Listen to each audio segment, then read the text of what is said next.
आप देख रहे हैं न्यूज इंसाइडर 24/7। आइए नजर डालते हैं देश और दुनिया की 20 बड़ी खबरों पर। ईरान के सदर मसूद पेज़ेश्कियान की जानिब से आज कहा गया कि जो लोग ईरान को तबाह करने का ख्याल रखते हैं वो मुल्क की तारीख और ताकत से नावाकिफ हैं। अपने पैगाम में उन्होंने कहा कि ईरान 6000 साल पुरानी तहजीब का वारिस है और तारीख में कोई कुव्वत इस नाम को मिटा नहीं सकी। उनका ये भी कहना है कि हमलावर आते और चले जाते हैं लेकिन ईरान हमेशा कायम रहा। यह बयान उस वक्त सामने आया जब 28 फरवरी को अमेरिका और इसराइल के हमलों के बाद ईरान ने जवाबी तौर पर मिसाइल और ड्रोन हमले शुरू किए। ईरान के पार्लियामेंट के स्पीकर मोहम्मद बागेर कालिबाफ की जानिब से तनबीह की गई है कि अगर अमेरिका या फिर इसराइल ईरान के एनर्जी और बुनियादी ढांचों को निशाना बनाते हैं तो ईरान भी खित्ते में अपने उनके अहम मकामात पर हमला करने से पीछे नहीं हटेगा। अपने पैगाम में उन्होंने ये भी कहा कि ईरान का जवाब आंख के बदले आंख के असूल पर होगा और हर हमले का फौरन और मुतनासिब जवाब दिया जाएगा। ये बयान उन खबरों के दरमियान आया जिनमें यह कहा जा रहा था कि अमेरिका और इसराइल ईरान के बिजली घरों और तेल और गैस के इदारों को निशाना बना सकते हैं, जबकि ईरान ने वाज़ेह कर दिया कि ऐसा कदम सख्त जवाबी कार्रवाई का सबब बनेगा। ईरान के वज़ीर ख़ारजा अब्बास अराग़ची की जानिब से इसराइल पर इल्ज़ाम लगाया गया है कि वो ईरान के मिसाइली हमलों से होने वाले नुकसान को सेंसरशिप के जरिए छुपा रहा है। अपने पैगाम में उन्होंने कहा कि ईरान की मुसल्लह अफ़वाज इसराइल की जारिहत का जवाब दे रही है और ये सिर्फ आगाज़ है। अराग़ची की जानिब से दावा किया गया है कि ईरानी मिसाइल से कब्जे वाले इलाकों में भारी तबाही हुई है और इसराइली दिफाई निज़ाम में अफरा तफरी है। उन्होंने ये भी कहा कि अमेरिका की तरफ से फैलाई जा रही कुछ खबरें गलत मालूमात हैं जिनका कि मकसद सूरत हाल को मज़ीद बदल कर पेश करना है। इराक की इस्लामिक रेजिस्टेंस की जानिब से दावा किया गया कि पिछले 12 दिनों में 291 फौजी कार्रवाइयां की गई हैं जिनमें से कि 13 अमेरिकन फौजी हलाक हो गए और दर्जनों जख्मी हुए। ग्रुप के मुताबिक सिर्फ गुज़श्ता 24 घंटों में ही 31 हमले ड्रोन और मिसाइल के जरिए इराक और खित्ते में मौजूद अमेरिकन बेसिस पर किए गए हैं। बयान में यह भी कहा गया कि बसरा के करीब एक MQ-9 रीपर ड्रोन को भी गिरा दिया गया है। ग्रुप ने तनबीह कर दी है कि जो भी मुल्क ईरान के खिलाफ जंग में शामिल होगा उसे दुश्मन समझा जाएगा और उसके मफादात खित्ते में निशाना बनाए जा सकते हैं। ईरान की वजारत इंटेलिजेंस की जानिब से कहा गया है कि जंग के दौरान दर्जनों अफराद को जासूसी के इल्जाम में ही गिरफ्तार कर लिया गया है जिनमें कि एक गैर मुल्की शख्स भी शामिल है। हुकूमती ज़राए के मुताबिक ये शख्स अमेरिका और इसराइल के लिए जासूसी कर रहा था और 2 गल्फ ममालिक के लिए वसीला बनकर काम कर रहा था, जबकि उसकी कौमियत जाहिर नहीं की गई। ये गिरफ्तारियां उस वक्त हुई जबकि 28 फरवरी को अमेरिका और इसराइल के हमलों में ईरान के रहबर आयतुल्लाह अली खामेनी हलाक हो गए और खित्ते में जंग जारी है। ईरान के पार्लियामेंट के स्पीकर मोहम्मद बागेर कालिबाफ की जानिब से कहा गया कि ईरान अमेरिका और इसराइल के साथ जंग में किसी सीज फायर का तलबगार नहीं है। उन्होंने अपने बयान में कहा कि ईरान के नज़दीक हमला करने वाले को सजा मिलनी चाहिए ताकि उसे ऐसा सबक मिले जो कि मुस्तकबिल में ईरान पर दोबारा हमले करने से रोक सके। कालिबाफ की जानिब से ये भी कहा गया कि ईरान अपनी हिफाजत के लिए मुकम्मल तौर पर तैयार है। ईरान की फौज और IRGC ने दावा किया है कि उन्होंने अमेरिका और इसराइल के कई रडार निज़ाम तबाह कर दिए जिससे कि ईरानी ड्रोन अब ज़्यादा आसानी से निशानों पर हमले कर रही हैं। फौज के तर्जुमान ब्रिगेडियर जनरल मोहम्मद अकरामीनिया की जानिब से कहा गया है कि इससे दुश्मन की दिफाई कमज़ोर हो गई है और ईरान अब ज़्यादा ठीक निशानों पर हमले कर रहा है। उन्होंने ये भी इल्ज़ाम लगाया कि अमेरिका और इसराइल इराक की फ़िज़ाई हदूद इस्तेमाल करके ईरान पर हमले कर रहे हैं। ईरान की मुसल्लह अफवाज की जानिब से इसराइल के कब्जे वाले इलाकों और खित्ते में मौजूद अमेरिकन बेसिस पर ड्रोन और मिसाइली हमलों की नई लहर शुरू कर दी गई। IRGC के मुताबिक यह हमले ऑपरेशन ट्रू प्रॉमिस 4 के तहत 34वीं लहर है जिसमें कि कदर, इमाद, फतेह और खैबर हाइपरसोनिक मिसाइल्स इस्तेमाल किए गए। बयान के मुताबिक UAE और जॉर्डन में अल दाफरा और अल जाफिर बेसिस के साथ ही इसराइल के रमात डेविड एयरबेस और हाइफा एयरपोर्ट को भी निशाना बनाया गया। IRGC ने कहा है कि अमेरिका और इसराइल की तरफ से ईरान पर हमलों का जवाब जारी रहेगा और ईरान के पास निशानों की फहरिस्त दुश्मन से काफी ज्यादा रहेगी। ईरान के नए रहबर आला मुज्तबा खामेनेई के जख्मी होने की अफवाहें हुकूमती हलकों से रद्द कर दी गई। सदर के बेटे और माशीर यूसुफ पेज़ेश्कियान की जानिब से कहा गया कि तहकीकात के बाद मालूम हुआ कि मुज्तबा खामेनेई बिल्कुल महफूज और खैरियत से है। ये वजाहत उन रिपोर्ट्स के बाद सामने आई है जिनमें दावा किया गया है कि अमेरिका और इसराइल के हमलों के दौरान वो जख्मी हो गए हैं और मुज्तबा खामेनेई चंद दिन पहले ही अपने वालिद और रहबर आयतुल्लाह अली खामेनेई की मौत के बाद क़ियादत संभाल चुके हैं।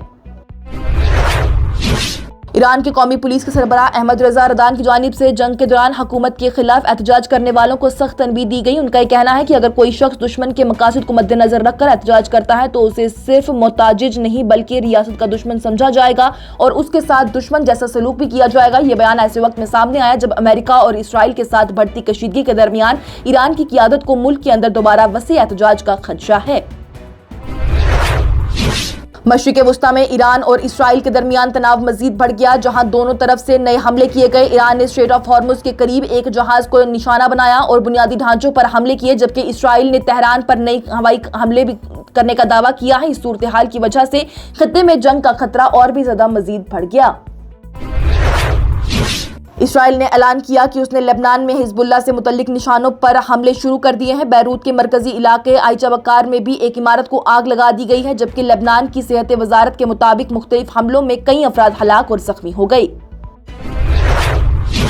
یونائیٹڈ نیشن سیکیورٹی کونسل میں گلف کوآپریشن کونسل کی طرف سے پیش کی گئی قرارداد پر ووٹ ہونے والا ہے، جس میں کہ ایران سے مطالبہ کیا گیا ہے کہ وہ بحرین، کویت، سعودی عرب اور UAE سمیت پڑوسی ممالک پر حملے بند کرے اور خطے میں تناؤ کم کرے۔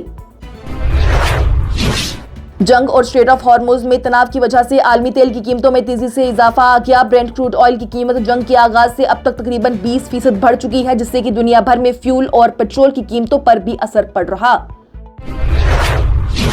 مشرق وسطی میں جاری جنگ کا اثر اب ہندوستان کے ہوٹلز اور ریسٹورانٹس پر بھی نظر آنے لگا۔ ایران اور اسرائیل کے درمیان تناؤ کی وجہ سے فیول سپلائی متاثر ہو رہی، جس سے کہ کمرشل LPG گیس کی کمی کا خطرہ پیدا ہو گیا۔ حکومت گھریلو استعمال کو ترجیح دے رہی، جس کی وجہ سے کئی ہوٹل اور ریسٹورانٹ کو گیس کی کمی کا سامنا کرنا پڑ رہا اور کچھ ادارے مینیو کم کرنے یا پھر بند ہونے کا خدشہ بھی ظاہر کر رہے ہیں۔ LPG ایسوسی ایشن کشمیر کے مطابق وادی میں بھی گیس اور پیٹرولیم کی کمی کی افواہوں کی وجہ سے لوگوں میں تشویش پیدا ہو گئی۔ پیٹرول پمپس اور گیس ایجنسیز پر لمبی قطاریں دیکھی جا رہی ہیں اور کئی لوگ زیادہ سے زیادہ فیول اور گیس جمع کرنے کی کوشش کر رہے ہیں، جس سے کہ سپلائی پر دباؤ مزید بڑھ رہا۔ ہوٹل اور ریسٹورانٹ سے جڑے تاجروں کا یہ کہنا ہے کہ کمرشل LPG سلنڈر کی کمی نے ٹورزم اور ہاسپٹیلٹی سیکٹر کو مشکل حالات میں ڈال دیا۔ ان کا یہ کہنا ہے کہ اگر جلد گیس کی فراہمی بحال نہ ہوئی تو کئی ہوٹلز اور ریسٹورانٹ بند ہو سکتے ہیں، جس سے کہ روزگار اور کشمیر کی ٹورزم انڈسٹری پر بہت برا اثر پڑے گا۔ ہندوارہ میں PHE ڈپارٹمنٹ کے ٹھیکیداروں نے سال 2019 سے باقی ادائیگی نہ ملنے پر احتجاج شروع کر دیا۔ اس پر MLA سجاد لون کی جانب سے گہری تشویش کا اظہار کیا گیا اور کرتے ہوئے حکومت سے مداخلت کی اپیل کی گئی ہے۔ ان کا یہ کہنا ہے کہ ٹھیکیدار پچھلے کئی سالوں سے اپنی رقم کا انتظار کر رہے ہیں اور اس وجہ سے سخت مالی مشکلات کا سامنا بھی کر رہے ہیں۔ سجاد لون نے جل شکتی کے وزیر جاوید احمد رانا سے درخواست کی ہے کہ وہ ذاتی طور پر اس معاملے کا جائزہ لے کر ٹھیکیداروں کے مسئلے کو جلد از جلد دیکھیں اور انصاف پر مبنی حل نکالیں۔ راجستھان کی میواڑ یونیورسٹی میں تعلیم حاصل کرنے والے 17 کشمیری نرسنگ طلبہ کو 2 دن بعد چتور گڑھ سب ڈسٹرکٹ جیل سے رہا کر دیا گیا۔ یہ معاملہ اس وقت پیدا ہوا جب یونیورسٹی کے BSc نرسنگ پروگرام کے راجستھان نرسنگ کونسل سے تصدیق پر سوالات کھڑے کر دیے گئے۔ طلبہ کا یہ کہنا ہے کہ انہوں نے JKSSS اسکالرشپ اسکیم کے تحت ہی داخلہ لیا تھا اور جب کورس کی منظوری پر شبہ ہوا تو انہوں نے وضاحت طلب کی۔ طلبہ اور اسٹوڈنٹس تنظیموں نے بھی حکومت سے مطالبہ کیا ہے کہ اس معاملے کی تحقیقات کی جائے اور متاثر طلبہ کے تعلیمی مستقبل کو محفوظ بنایا جائے۔ کشتواڑ شہر میں آدھی رات کے قریب میونسپل کونسل کی عمارت میں آگ لگ گئی، جو کہ قریبی 2 رہائشی گھروں تک پھیل گئی۔ فائر اینڈ ایمرجنسی سروس کے مطابق 3 فائر ٹینڈر فوراً مقام پر ہی بھیجے گئے اور کافی کوشش کے بعد آگ پر قابو پا لیا گیا۔ اس واقعے میں تینوں عمارتوں کو کافی نقصان پہنچا، جبکہ پولیس نے معاملے کا نوٹس لے کر آگ لگنے کی اصل وجہ معلوم کرنے کے لیے تحقیقات شروع کر دی ہے۔